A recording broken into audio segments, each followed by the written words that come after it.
the Bench, episode 11, with Uncle Greg Platzer How you doing? of Platzer Guitars, Platzer Repair, Greg Platzer Guitars. Yep, that's me. You've been a busy boy. I have. Busy, I really busy is have. good. Busy is good. Yeah, It's well, good. It's all good busy, and it's like I'm proud of you. Damn. well, thank you, Seriously, thank you. you manifest. You do it. You're doing it right. So good.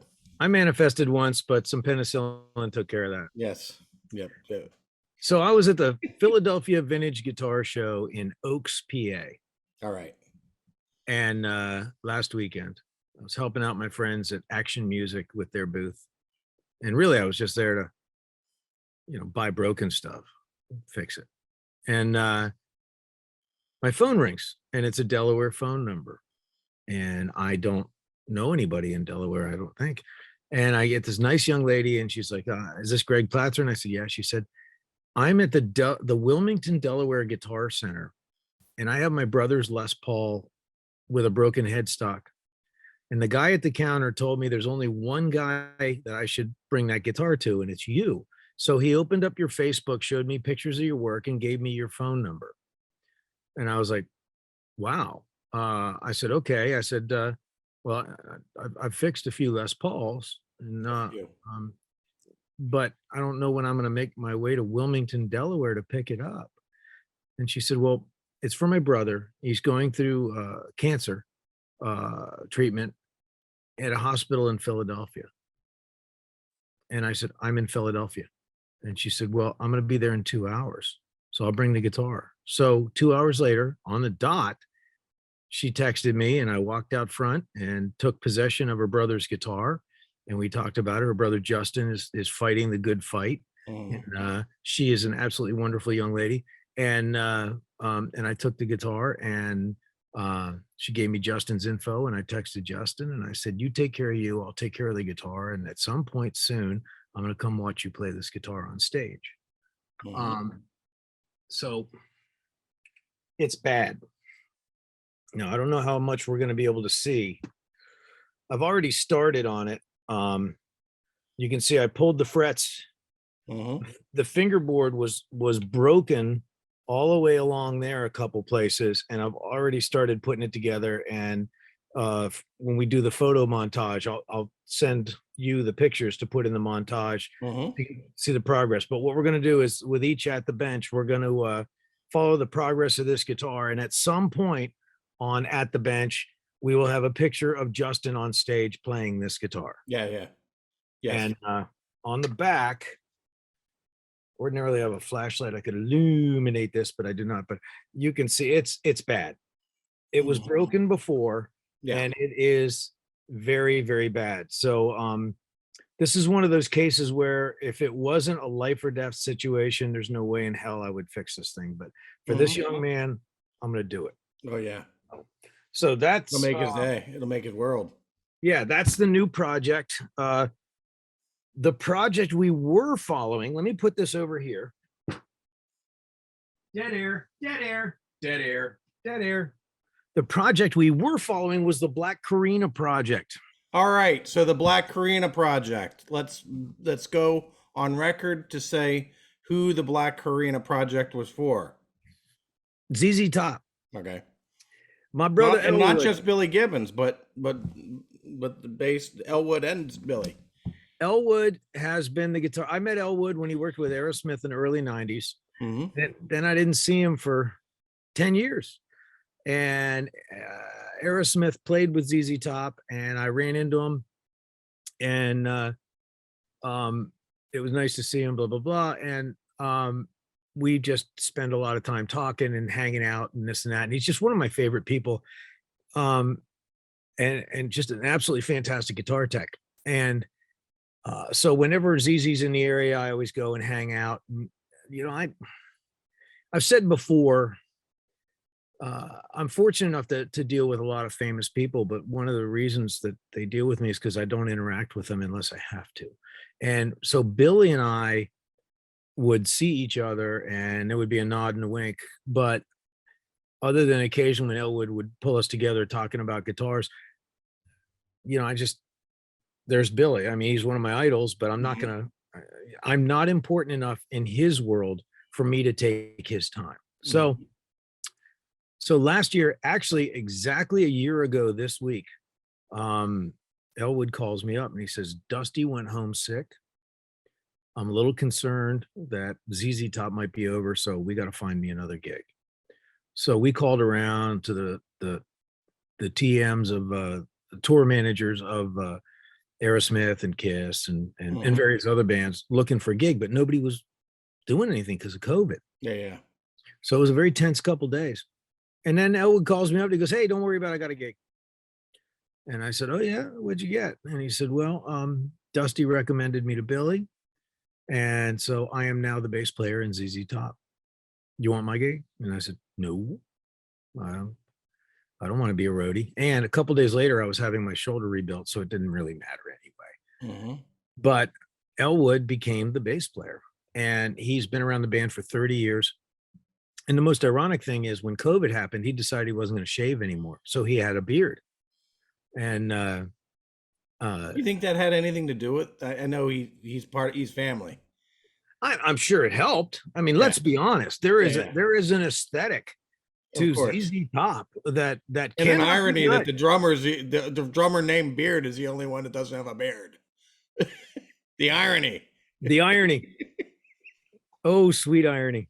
But essentially, so I said, "Well, I'm gonna build you a bass, man." So I started building him a bass, and I got this. I love this wood called Black Carina, and this is a body blank of Black Carina, Mhm. Carina limba. It's an African hardwood, Yes. and called Black Carina because the wood is fairly white, but when it draws minerals up into it, it darkens the wood, so they call it Black Carina. So Mhm. I started building him a bass and patterned it after an early 50s precision bass, but left-handed. Mhm. The Did is point, that here's a question. Was that by your choosing? yes, yeah, yeah. Okay. Nobody had a choice in anything. Um, and I just thought it would be cool. And I used a reverse headstock so the low E string was longer, so it was at a higher tension Mhm. because I know that Elwood and Billy both use really light strings, and so I wanted to work within that parameter. And so I started sending him photographs of the build, and all of these can be seen on um, my Instagram, Greg Platzer Guitars. I actually went back through it. For the longest time, we were just calling it the Black Carina Project because I didn't want to bring ZZ's name into it because I didn't want to look like I was getting cheap publicity. Yeah, yeah. So I called it the Black Carina Project. And but I've gone through now and changed it so it's ZZ Top Guitar. So you can see there is a million photographs of the build process because it was all done by hand. Mhm.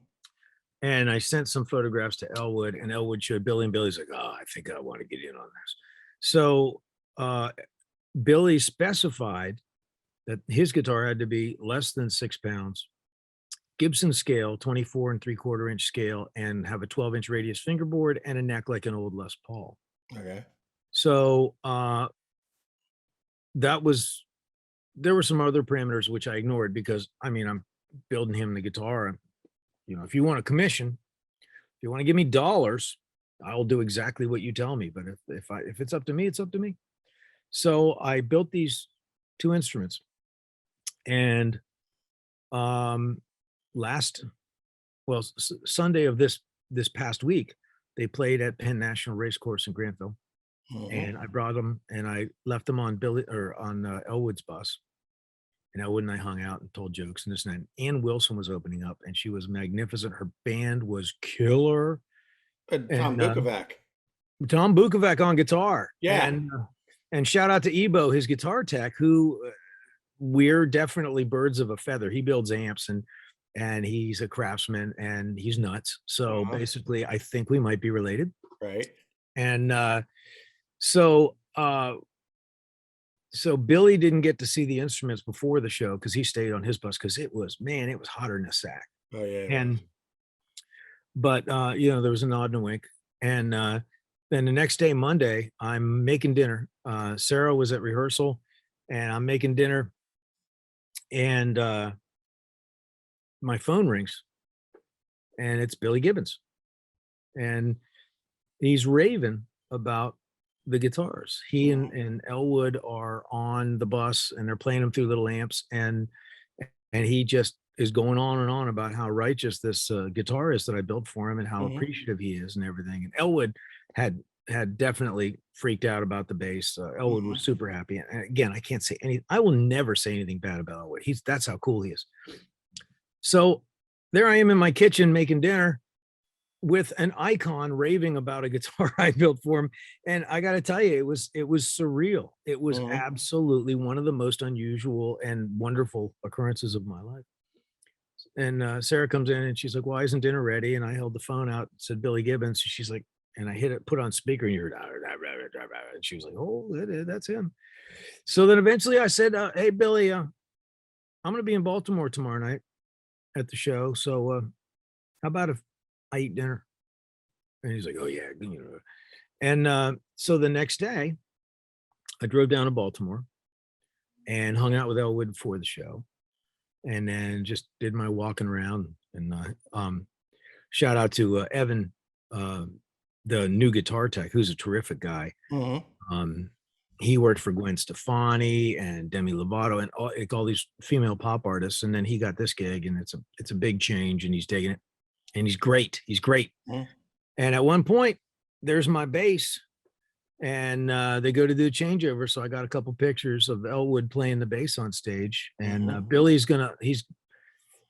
the purpose of the phone call was he was telling me that they're going to cycle the instruments into stage use, but they're definitely going to be stage instruments. They're not going to be in the warehouse with the 5,000 other instruments that they have. But he's just very happy because the aesthetic and the ergonomics of the instrument, I nailed what he likes. And I can't believe I did. I'm not going to act like I'm that good. I'm going to say that I'm that lucky that my exposure to vintage guitars, and he and I like pretty much the same thing, except he likes some really stupid shit. But in general, we like the same stuff. So I tried to aim it down that alley. And so Elwood played my bass, and I stood there. I went out front and stood out front of the stage, took some pictures, and watched one of my best buds play an instrument that I built for him in front of a huge crowd, and the crowd was going nuts. And it was just a terrific moment. I've seen all manner of artists playing guitars that I repaired, and that's a very special feeling. But to see an instrument that I built right here on this bench by hand, and I can't wait to see the pair of them do it. That's going to be great. So then after the show, they have at the pier in Baltimore, there's a little backstage area that was fenced off with the buses. And so Billy goes out and autographs and takes pictures with the Gold Circle people or whatever. And Elwood every show has them these days. Yep. And Elwood goes over to the fence and signs autographs for the bedraggled normal people that are hanging out and yelling and screaming. And then Billy says, "Come here, let's go on the bus." So we go on the bus, and he goes, "Hey, we're going to go to the hotel. You want to go and just hang out?" And I'm like, "Yeah, sure. I'll do that." So we caravan off to Lithicum, and it's Billy's bus, my little minivan, and then 3 other buses in a row. And I'm pulling the parking lot, and I'm standing outside of the bus, and Billy's door opens. He goes, "Come on, get on here." So I go up there, and he hands me a seltzer, and some guy brought some pie. Some guy has a Dangerous Pie Company or something like that. And he said, "Man, I got a creme brulee pie here. We got to check this out." So we chopped it up. The sin that happens on a rock and roll bus. Yeah. 30 years ago, it was a totally different scene. Yeah. Well, I like the aging of rock stars, and I'm not even say Billy's better than a rock star. We're gonna do some righteous pie. Yeah, he's on a higher level than just rock star. So yeah, so Elwood clambers on, and the three of us sit there and eat pie, and we're talking about old Gibsons and this and that. And I had brought the guitar that I built for myself, and Billy was playing. I got a picture of him playing it, and Billy's in his pajamas by now. And and then Elwood sat there and just played jazz on that thing. I mean, Elwood is a terrific guitar player. And the three of us just hung out. We talked about vintage guitars and pickups and all manner of stuff. And it was just three guys hanging out. There was no hierarchy. There was no ego, none of that. And Pretense. it was just, yeah, one of the best nights of my life, honestly. And then, you know, everybody else has gone into the hotel and gone to sleep, and we're still sitting on Billy's bus. And so I look at the watch and I'm like, oh man. And Billy said, how long did you drive? And I said, that's a little over 2 hours. And he goes, nah. And he hands me his room key. He says, I'll just sleep on the bus. You go ahead and take my room. And I was like, really? And he goes, yeah, you don't need to be driving on us. It's too late for you to drive that far. You can just take my room. I'll sleep on the bus. I'm comfortable here. So I had Billy Gibbons Hotel in Baltimore. That is that says a lot about Billy Gibbons. Yep. So I'm proud to say I was in Billy's hotel room and he was not there. And yeah. So that was an amazing thing. So the Black Karina project is now officially the ZZ Top project. I have gotten approval for the instruments. One has been used on stage. The other will be seen on stage relatively soon. In fact, tomorrow they're in Pittsburgh with Willie Nelson, Larkin Poe, Government Mule, all kinds of great bands. And I might just hop on a scooter and rip over that way. And it's only 3.5 hours. And anybody that might say it's only 3.5 hours, they're going to like the next story. 2 weeks ago, I had this insane friend. He's so normal. He's insane. His name's Greg Howard. And I met him when he was working with Aerosmith. He's a Brad Whitford's guy. He has a company called Three Monkeys with Ossie Onson and Brad Whitford of Aerosmith. And they do the best solderless cables for pedal boards. Three Monkeys. This is not any sort of advertising that's been paid for or even requested. I use this shit. It's awesome. Three Monkeys. So anybody with a pedal board, throw away the crap you're using and get the Three Monkeys solderless stuff. You can screw this stuff together and use it as a tow rope, and it works. I have never had a failure with their stuff, and I kick my pedal board all over the stage accidentally. Sometimes I get happy and I kick things. But Three Monkeys solderless. Did I mention it enough times? Three Monkeys solderless. So anyway, Greg is another one of my favorite people. Greg doesn't talk unless it's important, and then what he says is important. And so Greg is playing, or he's teching with Sheryl Crow's band. And they were at Spyglass Ridge Winery, which is a delightful place to see a band up in I've been there, summer. yeah. Yeah, it's wonderful. It's Tom, the guy that owns the place, knows what he's doing. It's a terrific place. Great line of sight, food trucks. It's just wonderful. Sunsets behind the stage. It's beautiful. So Greg rings me up and says, hey, you coming up? I said, yeah. And so I was going to hop on a scooter and go ripping up, but I looked at the radar and it looked like there might be some rain coming through. And anybody out there that rides a scoot knows that riding up a river when it's raining is a bad idea. It's bad enough the bugs, but there's a mountain range and everything, and it gets so foggy, and people don't see cars and trucks when they're driving. They definitely don't see motorcycles. Yeah. So I got in a trusty Honda Odyssey and up I went. I get up there, the weather's perfect, and hanging out, and met the rest of the crew. Her lead guitar player on this tour, and on all of her tours, actually, she usually has Peter Stroud and Audley Freed. Peter's wife is ill, so they had Tim Smith filling in. Tim's a great player. Yeah, Tim's terrific. He's one of my like idols. I Well, the guy. He's the Jellyfish bass player. Yes, absolutely. Jellyfish. If anybody who knows me, Jellyfish is like one of my, like in the 90s. That's my favorite album. Yeah, Don't that spill milk. No, Tim Fish is a god. songwriting, unbelievable songwriting and excellent execution, Yep. and not a slouch in the band. Yes. Not a slouch in the band. Um, and Robert Kearns on bass, who was the bass player in Cry of Love, and then he was with Skinner, and Audley Freed on guitar, Cry of Love, and um, Good God, she's got a rocking band. oh my God, yeah, and Audley tours with David Grissom as the guitar team for the Dixie Chicks, or the Chicks now. Okay. And Audley's one of my favorite guitar players in the world, and he's a super sweet guy. And so Greg and I are hanging out backstage, and Audley gave us a slide lesson. And I got to say, I'm sitting there going, oh my God, if I had known that the ZZ Top thing was going to happen, I probably would have died, because I'm getting a slide lesson from one of the best guitar players to ever walk on the planet. And we hung out, we had a great time. And then they had his 12 string. It was a Sheryl Crow model 6 string, but that they put a 12 string neck on so that she could have a 12.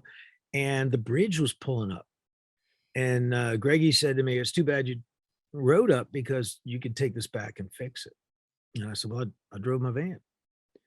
So where are you tomorrow? He said, we're in Delaware. I said, oh, I'll do it. Delaware comes back to haunt me. And I figured, 3.5 hour drive, I'll do it. So after the show, well, actually, and then I was walking around out to get something out of my van, and Cheryl came around the corner with a couple people, and she was talking to Tom, the owner, and I said, "Hey, how you doing?" She said, "Good." She said, "What are you doing?" I said, "Well, I'm fixing one of your guitars." And she said, "Great." She said, "You want to take a picture?" So I got a picture with Sheryl Crow. I wasn't going to bother her. She said, "You want to take a picture?" I was like, "Yeah, sure." Okay. Okay. Oh, And Sheryl, what am I gonna say? yeah, and she's such a tremendous musician. Yeah. You know, the worst thing about Sheryl Crow is when I tell this story, the vast majority of men go, "God, she's so beautiful." That has nothing to do with this.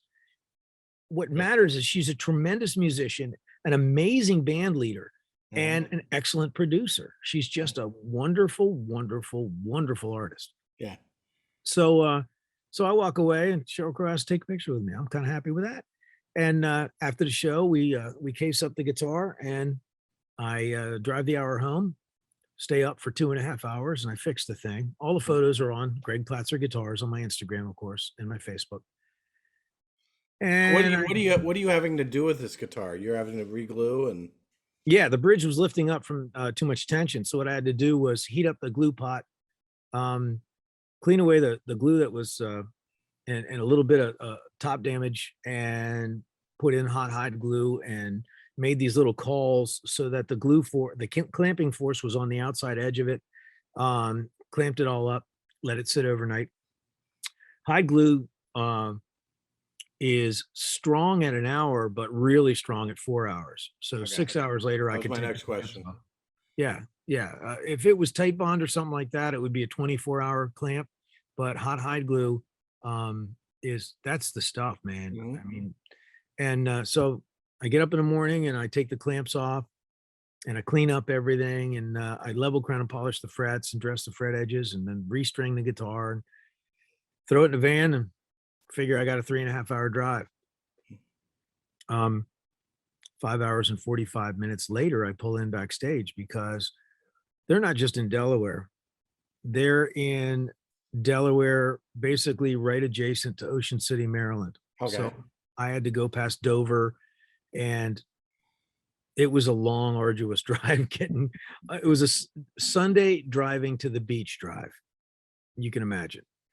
So I get there, and I hang out, and I deliver the guitar, and the techs are all happy. And we have catering was excellent. And Keb Mo was opening this show. And so we were hanging out, and Keb Mo's band comes out, and Wizard, the bass player from Mother's Finest, is playing with Keb Mo. It's like, oh my God. So we stood there and watched Keb Mo's set, and it was magic. So everybody out there, go see Keb Mo. Right. He's terrific. I met him years ago because he was a Hammer endorsed artist, and I was the Hammer warranty service guy. Mhm. And he's a nice fella. But I had never heard his band, and everybody in his band was killer. Yeah. So the level of musicianship I've been putting up with lately is pretty good. So Kebmo these days, okay, so for those of you who don't know, that he sort of came up like being this kind of a acoustic blues, really good singing, but authentic old Very, very authentic. Very authentic. Yes. uh like kind of Delta blues inspired artist. Yeah. But he does a lot of stuff. Yeah. I mean, he had some really poppy stuff and he had some hilarious stuff. There was a local police officer, very, very pretty blonde. And he was hitting on her the whole time he was on stage, and she was loving it. She knew all the words to the song. So there was that kind of cool thing going on. And yeah, it was great. It was Mhm. terrific. So I stayed for them, said hi to the band, saw Audley and everybody, said hi to everybody, and figured I'm gonna go home. And my thought was if it was gonna take me too long, I was just gonna stop somewhere and get a hotel. But I ended up just riding it out 6 hours, and 20 minutes later I pulled Mhm. into my driveway. So all told, I had almost 12 hours in the car Mhm. to deliver the guitar. Mhm. I still haven't built them. I have to build them. But the fun thing about that was everybody was going, "Who is this guy that will go home from a show, fix a guitar, and then drive all this way?" And that's what I want. That's the guy I'm trying to be. I'm trying to be the guy that will go above and beyond for a client, and Mhm. build some cool instruments that people like and whatever, because there's a million guys with and gals with workbenches and screwdrivers and chisels. Mhm. So my grandfather told me when I was a kid, don't ever try to be the best, just be better than everybody else. And so that's kind of where I am. They said the same So thing when I it's got been an in. exciting couple weeks, brother. Yeah. Yeah. Yeah. When I got when I started teaching, it was like you don't have to be the best. You have to be 1 week better than your Yeah. student at whatever it is. You got to figure out what is the job. Yeah. How do I do the job to the best of my ability Yeah. so that anybody I'm doing the job for is getting the benefit? Mhm. And if you put the benefit on the other side of a transaction, there will be benefit on your side automatically. Mhm. If you And look good at it, energy is good energy. It's like you like you do good work and good energy, and yeah, that doesn't yeah. hurt anybody. If you're trying to make yourself make out on the deal, and hopefully the other side makes out as well, you're not going to have too many deals to practice that on. And Mhm. so but yeah, I mean, we've had some fun. We've Good had for some you. fun lately, Good for you. and I'm happy. Well, good. And so at the bench continues with episode 11 with Yes. some pretty interesting stuff. And uh so everybody go to Greg Platzer Guitars on Instagram or Facebook, and you can see the work that I'm talking about here. And I haven't put up the pictures of Justin's headstock repair. I'm going to do that today. And I asked that everybody, uh, say Put a them in your prayer for prayers. him or Yeah, ask yeah, for some positive energy or whatever it is that you do. Send it yeah, to brother Justin yeah. Absolutely. because he's a good dude. Yeah. Well, Yeah, we've been texting back and forth, and I like this kid. I like yeah. this kid. How So old is he? 20s. Okay. Cancer in your 20s. Yeah, it's No, horrible. nobody needs that. Yeah, nobody needs cancer, but yeah, So yeah, F cancer. certainly in your 20s. But anyway, oh, and here's a little tip. All right, there's a lot of coffee out there. Does Greg Uh, Platzer have his own brand of coffee? I do not. Okay, yeah, Um, get on that. um, we go to Aldi Okay, and get the Colombian, all right. and the big thing, and it just that. If you build it strong, like I think it's a scoop for 6 cups or something. So I do scoop and a half. It's like coffee should almost stand on its own without the vessel. The vessel is just so you can get it to your mouth. You should be able to pick up coffee like pudding and just bite it off. But Yeah. fantastic coffee, dirt cheap. And then what you do is you add like a little bit of espresso or a Uh-huh. little bit of Kona or whatever you're doing. But that's an excellent base, and you can get it at Aldi. And Giant has the exact same product, and it's Colombian in a can, and it's I think it's black and purple. or Mhm. is the color. But you can buy the big can for like $6, $8, whatever it is, and instead of these little frou-frou Mhm. paper things, not to shoot down all the independent grinders that are out there that are doing a good job, but Yeah, this stuff, and then you add some of the independent grinder stuff to it. because it's not just bean water. It is a veritable cornucopia of wonder. So Yes, can't just be that's bean water. so to all of you, good. Alrighty. All right, Greg. Till next time. Till next time. Everybody take care of each We're other. gonna we're gonna be good to each other. Be good to each other. We're gonna be good to each other. We're gonna pray for Justin. We're gonna send hot vibes to Justin, healing energy, whatever it is. Yep. We It'll are work too. thankful. It will work. If everybody does it, it will work. The man will be I better. absolutely believe that. I Yeah. absolutely do. We are grateful that we have